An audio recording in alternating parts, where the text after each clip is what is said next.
So it's kind of nuts, Jen, to think that the one crime that occurred around January 6th was not the hundreds of people who invaded the Capitol or the leadership that led to that insurrection, but rather the crime was the investigation into January 6th.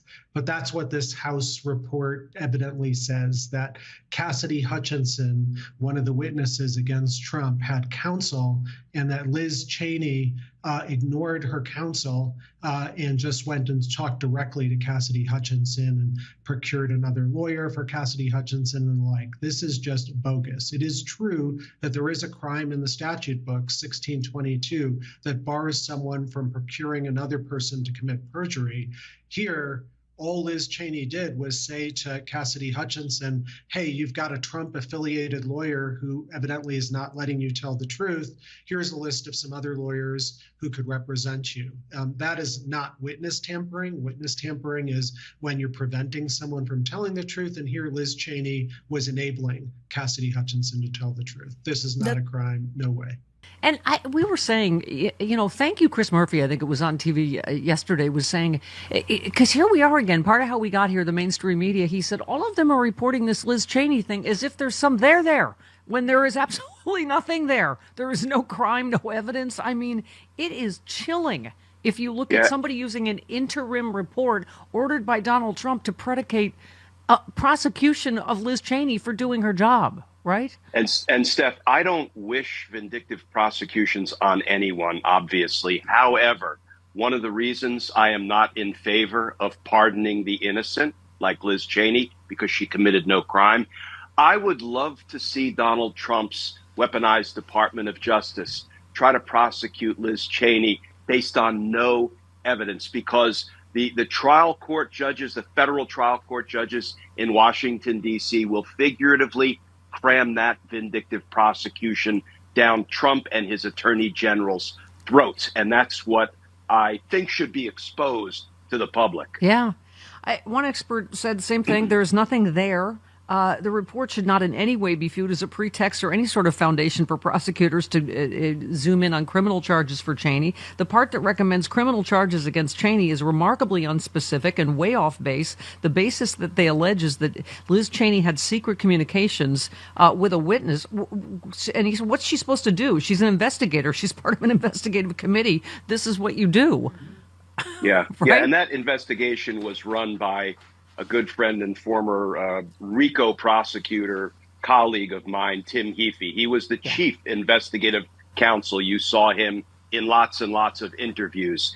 And, he ran that investigation exactly as it should have been run. He did nothing wrong. His staff did nothing wrong. And goodness knows, Liz Cheney and the other members of the January 6th committee not only did nothing wrong, they did everything right, because they exposed the crimes of Donald Trump and his corrupt associates to the American people. And that actually resulted in criminal grand juries in Washington, D.C. indicting Donald Trump. So this louder milk character, I don't know what his background is, but what a bunch of nonsense. Well, and I think he has a personal grudge because he was one of the people caught on tape giving tours right before January 6th. I mean, so as another analyst said, people were just doing their jobs. There are protections that make this whole thing a complete empty promise. It's atmospherics and posturing, but it's still effective if your goal is simply to deter others and be a bully in the future. People are going to run scared. It's a very effective way of undermining your enemy if you're talking about gangland politics, which is the politics Trump knows. That's what it is. It's trying to get people to, whether it's self-deport, whether it's not criticize if you're in the media, I mean, on and on. It's to have a chilling effect, isn't it? Or that you'll go broke, It is. All of this is designed to chill people into silence and submission. And for most of us, I don't think we will be chilled into silence and submission. Interestingly, it feels like it could even be defamatory, what Loudermilk is trying to claim against Liz Cheney. But one of the problems is because he's going to say, I have speech or debate clause protections, which lets me say anything I want with complete immunity from prosecution, which, you have to wonder, is it time to stop giving elected officials the ability to crime with complete impunity and immunity? That doesn't seem to be a smart way to run a government. Yeah, and weren't they always the party against frivolous lawsuits? I mean, how many are they going to file? And then, now we're playing whack-a-mole. Are we going to get, some Trump hack judge like Aileen Cannon that they're going to get lucky with? I mean, one thing Mark Elias said is, the Supreme Court only takes, like 75 cases or something a year, so they can't all go to Trump's Supreme Court, I guess. I mean, but man, justice is in a precarious position this morning, isn't it? Oh, yeah. The rule of law is on life support, and nothing troubles me more as a former career prosecutor than to see sort of accountability nowhere to be found for crimes that Donald Trump was indicted for, crimes that Donald Trump has been found guilty of up in New York, and we're still waiting to see which way that thing is going to fall. Yeah. But, at some point, Steph, I think we will come back into the light, and I think Republican dysfunction and incompetence is going to be perhaps one of the best bulwarks from, here on out until some rational people come back into power. Well, and here's an important part of the resistance. NBC reporting lawyers and pro-democracy advocates are in the early stages of building a nationwide network of specialists aimed at defending and protecting people who may be targeted for retribution once Trump takes office. That's going to be a key pillar, isn't it, of the resistance?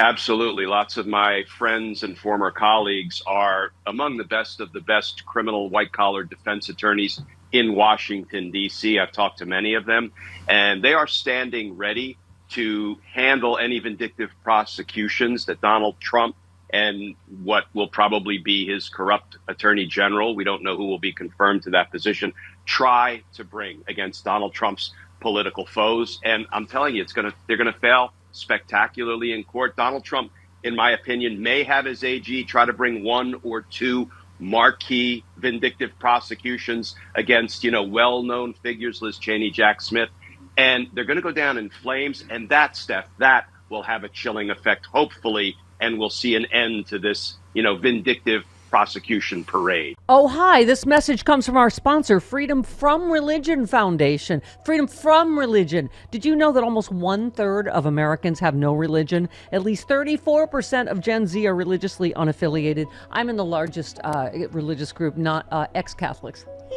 2024, not just another election. You know that already. 2024 is a critical movement. Decisions made by elected officials will impact policies concerning health, privacy, and personal freedoms. Free Speech TV and the Freedom From Religion Foundation share a commitment to defending freedom of expression and the importance of critical thinking. That's why we're grateful for support from the Freedom From Religion Foundation, who works to empower people with the knowledge and tools to engage in civic life and protect their rights. Free Speech TV and the Freedom From Religion Foundation share a commitment to defending freedom of expression and the importance of critical thinking. We're grateful for the support from the Freedom From Religion Foundation that works to empower people with the knowledge and tools to engage in civic life.